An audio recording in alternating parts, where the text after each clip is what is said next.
नेतृत्व को कमजोर समझने की भूल न करें अमेरिका। पुतिन ने कहा भारत चीन की अर्थव्यवस्थाएं शक्तिशाली हैं, अमेरिका को महंगा पड़ेगा। ये कहते हैं ना कि दो प्यार करने वालों पर जब जब दुनिया पहरे लगाएगी मोहब्बत बढ़ती जाएगी। ये एक तरीके से वो मोहब्बत जो पहले ही प्रगाढ़ थी उसको और प्रगाढ़ करने का काम ये इनका कोड़ा और इनके टैरिफ कर रहे हैं। दिनेश जी आप ये बताइए, सेकंड है चाइना, तो सेकंड है ना इकोनॉमी, इंडिया फोर्थ है। आप उसको कहिए डेड इकोनॉमी, कुछ नहीं है, हम ये कर देंगे, हमारी बात मानो नहीं तो हमको आपको जीरो कर देंगे। ये कहीं है, कहीं भी सोच सकते हैं। यदि आप क्लास जो इकोनॉमिक्स का होता है ना, पहली क्लास में जाता है ना, वो आपको बता देगा ये। तो इस तरह की लेकिन ये अमेरिका के जो महान राष्ट्रपति हुए, ये जो एक परंपरा है जिसमें सबसे महत्वपूर्ण देश के सबसे महत्वपूर्ण पद पर बैठा हुआ एक व्यक्ति जो है, ये ट्रंप को जब दुनिया याद किया करेगी, जब मुड़कर इतिहास देखेगी, ट्रंप किस तरह की लेगेसी छोड़कर जाना चाह रहे हैं? कोई लेगेसी नहीं बना पाएंगे। देखिए बंदर के हाथ में उस तरह वाली लेगेसी। ये कह रहे हैं खुद की ये इकोनॉमिक नेशनलिज्म पर काम कर रहे हैं। ये कहते हैं कि हमें सब कुछ करना है व्यापारियों की तरह। हम एक्चुअली उनके जो सलाहकार है ना, जो नेबरो की बात अब कर रहे हैं, वो उनको पिछली दुनिया में ले जा रहे हैं। कह रहे हैं अमेरिका बहुत औद्योगिक देश था, हमें गुलाम था, हमें गुमान था उसके ऊपर। पुतिन ने उनको समझाया है कि कॉलोनी नहीं चलेगी। अब ये पुराना औपनिवेशिक जो आपका तरीका है वो नहीं चलेगा। अब आप इस तरह देखिए, एक टर्म यूज किया बड़ा अच्छा सुनने, वो कहते हैं ना, वो कोलिजन ऑफ अप हील्स। तो अप हील्स जो दर्द के समझाइए क्या है? जब सताए हुए हैं ना ये लोग, जो हम जैसे हम सब सताए हुए हैं। अब जैसे अमेरिका ने टैरिफ लगाया है जिनके ऊपर भी, वो सब एक लामबंद हो रहे हैं एक तरफ, और वो एक तरह से एक अलायंस बना रहे हैं। और ये जो ये कंबाइंड फ्रंट बन रहा है जो उनको लगातार अब तंग करेगा। इसलिए उन्होंने वार्निंग दी है। उन्होंने ये भी कहा है कि बड़ा डेमोक्रेसी है भारत। इनके नेता जो बड़े पॉपुलर नेता है, मोदी या जिनपिंग, ये पॉपुलर नेता है। इनको अगर डिफीट करोगे तो इनकी अपनी डिफीट हो जाएगी नेशन में। ये नहीं मानेंगे तुम्हारी बात, ये उतने स्ट्रांग है कि तुम्हारी नहीं सुनेंगे, ये कहना चाह रहे हैं। उसके बावजूद कहां उनके कान में कहां जूं रेंग रही है। और 18 साल बाद सीरिया को लेकर एक बड़ा खुलासा हुआ है। यूनाइटेड नेशन की रिपोर्ट में चौंकाने वाला खुलासा। सीरिया परमाणु हथियार बना रहा था। सीरिया परमाणु हथियार बना रहा था। बशर अल असद के काल में सीरिया एक गुप्त परमाणु कार्यक्रम चला रहा था।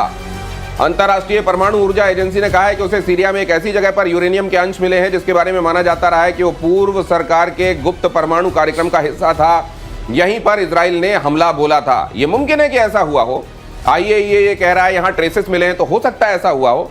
लेकिन हम ये भी जानते हैं कि अमेरिका का एक इतिहास ये भी रहा है कि वो इराक में कभी व्यापक नरसंहार की क्षमता वाले हथियार बता देता है, कभी वो किसी अब ईरान के संदर्भ में भी वो उसने जो कहा वो कहते हैं कि एग्जेजरेटेड था, ये बताने के लिए कि खतरा बहुत बड़ा है और हमको हमला करना पड़ेगा।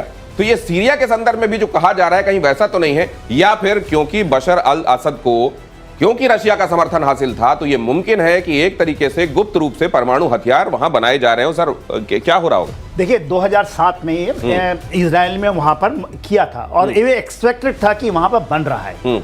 उसकी ट्रेसेस अभी मिली है। क्यों मिली? क्योंकि एआईए को पहले मांगता रहा कि हमें परमिट दे दीजिए, उन्होंने नहीं दिया, अब दिया है जाकर। तो उन्होंने देख लिया कि यूरेनियम के हैं ट्रेसेस वहां पर। तो बात यह है, ये हुआ है, ये सत्य है कि 2007 में वहां बम्बार्डमेंट किया गया है और उसके अंदर ट्रेसेस मिला है।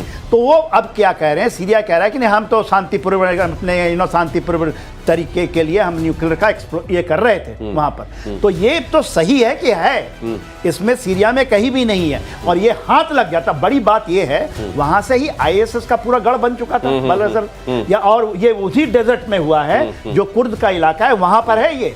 तो ये हाथ में यदि लग जाता या कुर्दिश आईएसआईएस वालों के, हाँ, तो सोचिए कि क्या ये होता। मगर ठीक है, उसको बर्बाद कर दिया था।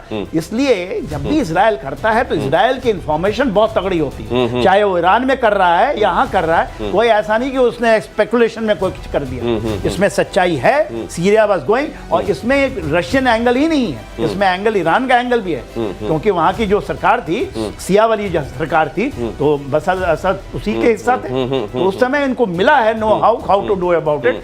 तो अब तो सर क्या ये भी मुमकिन है, अगर इस तरह की खबरें हैं दुनिया में, क्या हर जगह जहां पर भी इस तरह का परमाणु कार्यक्रम कहीं गुप्त रूप से चलाया जा रहा है, वो किसी ना किसी तरीके से इंटेलिजेंस को पता होगा, कम से कम अमेरिका और इजराइल के इंटेलिजेंस को? या ये भी मुमकिन है, क्योंकि आईएसआईएस जैसे खतरे तो कई जगह पर है ना, क्या ये भी मुमकिन है कि कहीं ये चल रहा हो और दुनिया को पता ना हो? कैप्टन श्याम, और देखिए ये पॉसिबल है, लेकिन इजराइल जैसा कंट्री और मोसाद जैसी स्पाई एजेंसी इस बात को जानती थी कि उनको गोलन हाइट्स के बाद ये इलाका आता है और वहाँ पर वो अटैक करना चाहते हैं। तो जब उन्होंने किया है अटैक और उसके बाद ये गवर्नमेंट बहुत आसानी से उन्होंने क्या किया, उस समय उसको वो माउंटेन एरिया है डेजर्ट के साथ, उनको उसको एक तरह से लेबलिंग कर दी उन्होंने और उसके बाद उसका ट्रेस खत्म कर दिया था। तो ये 18 साल के इतने सालों के बाद ये जब ये नई गवर्नमेंट ने परमिशन मैं दिया। जैसे ये जानना चाह रहा हूं सर, ईरान के संदर्भ में हाँ। ये नॉर्थ कोरिया के बारे में कहा जाता है, पाकिस्तान ने इसी तरीके से बनाया, कहीं से चोरी किया, फार्मूला क्या है, दुनिया भर से जो ब्लैक मार्केट है वहां से सामान उठाए और परमाणु बम बना लिया। कहीं इस तरह की कोशिशें कहीं गुप्त रूप से चल तो नहीं रही होंगी जिसके बारे में दुनिया को पता नहीं? देखिए, लीबिया के बारे में कहा जाता था, उसको भी बंटवाट करके खत्म कर दिया गया। दूसरा यूक्रेन के बारे में, यूक्रेन हैड, उसके पास न्यूक्लियर हथियार था, उसको उन्होंने मान लिया, जब संधि हुई तो मान लिया मिन्स्क 2 के बाद कि हम हटा देंगे, और रशिया का था, रशिया ने हटा लिया। पर न्यूक्लियर चर्नेबल है, जोप्रोजिया है, उनके पास ये तो हैं, मगर प्रॉब्लम ये है, चाहे आप नॉर्थ कोरिया की वो चाइना ने दिया है, पाकिस्तान को अमेरिका ने दिया, ये बार बार है। एक ही को खान का नाम आता है कि चोरी से बना लिया, उन्होंने नीदरलैंड से लिया है, मगर आप नहीं, इतना आसान नहीं है, नहीं तो रशिया दे देता है ईरान को। ईरान तो एक नैरेटिव फैलाया गया है ताकि अमेरिका दुनिया की निगाहों में विलेन ना हो जाए कि उसने पूरी मदद की सब कुछ बनाने में, इसलिए एक्यू खान या दूसरी चीजों को प्रोजेक्ट होने दिया गया। असल में अमेरिका की बिना मदद के संभव नहीं था, आप ये कह रहे हैं। आपको इजराइल में 1952 में दिया अमेरिका ने, दैट्स व्हाई उनके पास भी है। उनके नेगेव डेजर्ट में डोमोना न्यूक्लियर साइट जो है, जो इनरिचमेंट प्रोग्राम है, वो अमेरिका का ही एक तरह का दिया हुआ है। तो फिर तो ये भारत के पास एक शक्ति है, भारत, रशिया, चीन अपने दम पे बनाया, चीन का भी कहते हैं चोरी चारी का है कुछ, जी। मगर तो ये सबसे बड़ी बात तो ये है कि अमेरिका आपको जहां भी आज गड़बड़ी का कोई पेड़ बड़ा हो गया है, उसकी मूल में आप जाएंगे तो कहीं ना कहीं अमेरिका का हाथ आपको मिलेगा। कभी ना कभी कुछ ना कुछ ऐसा किया गया है जिसकी वजह से आज वो गड़बड़ी, और शायद ये इस तरह के मुल्क हैं जो ये सोचते हैं कि अगर प्रॉब्लम नहीं होगी तो सॉल्यूशन कौन सीख करेगा, अगर घाव नहीं होगा तो मरहम कहां से बिकेगा। अगली खबर देखिए, इजराइल के एटमी प्रोग्राम को लेकर एक बड़ा खुलासा, इजराइल संदिग्ध एटमी वेपन फैसिलिटी का विस्तार कर रहा है। सैटेलाइट तस्वीर में दिखे न्यूक्लियर फैसिलिटी में नए निर्माण, दिमोना शहर के पास शिमोन पेरेज नेगेव एटमी केंद्र की तस्वीरें, जानकारों ने नया रिएक्टर या फिर नया एटमी वेपन फैक्ट्री बताया। इजराइल पहले से परमाणु शक्ति संपन्न देश है, बावजूद इसके इजराइल ने अब तक तस्वीरों पर कोई रिएक्शन नहीं दिया है। ये खबर किस तरह से ली जा रही होगी दुनिया में से? मैं बता देता हूं इसको, सर कहना चाह रहे थे। देखिए, सर ने पहले बताया था इसके बारे में। एडमॉन जो आप कह रहे हो ना, 1950 से ये तैयारी चल रही थी, 60 का रिएक्टर है, और आप जैसे कह रहे थे ना, एक इजिप्ट भी कंट्री है जिसने भी चुपचाप तैयारी, लीबिया की बात की हमने, और इसके साथ अपने यूक्रेन की बात की। यूक्रेन के पास तो अपना था नहीं, वो तो न्यूक्लियर आर्सेनल को डिसआर्ममेंट के तहत हटाया गया था 1994 में, तो वो किया गया था एक संधि के तहत। और ये जो लीबिया है या सीरिया की बात की हमने, और इसके बाद इजिप्ट ने भी तैयारी की थी, उनको सबको हटा दिया गया था। और ये तो इजराइल मिडिल ईस्ट का एकमात्र कंट्री है जिसके पास ये एटॉमिक वेपन है, डिक्लेयर्ड नहीं है, और ये एनपीटी का मेंबर भी नहीं है। मजे की बात ये है कि नॉन प्रोलिफरेशन ट्रीटी का मेंबर नहीं है, इसलिए यहाँ पे जो न्यूक्लियर वॉचडॉग है यूनाइटेड नेशंस के, वो यहाँ नहीं जा सकते।